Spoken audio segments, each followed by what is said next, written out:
Bo'ldi. Men hokimning yordamchisi bo'laman. Bu yordamchim hozir hamma kamchiliklarni bloknotiga yozyapti.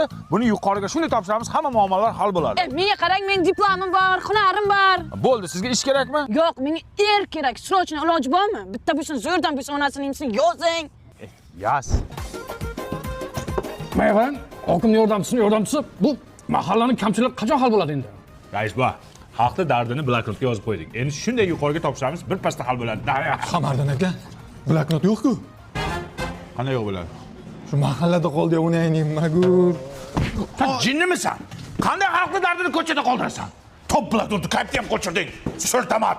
Ve tug'ilganingda miyangni o'zi yig'ganmidi? Voy yordamchisi. Bizning masala nima bo'ldi? Nima edi siz masala? Go'sht.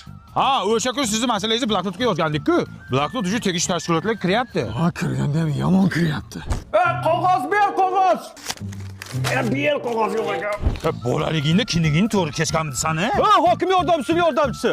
Bizni bog'cha masala nima bo'ldi? Bloknotga yozgandingiz. Sizning masalangiz hozir yuqorida shunaqangi yonyapti. Yonganda ham yomon yonyapti. Yomon yonyapti lekin.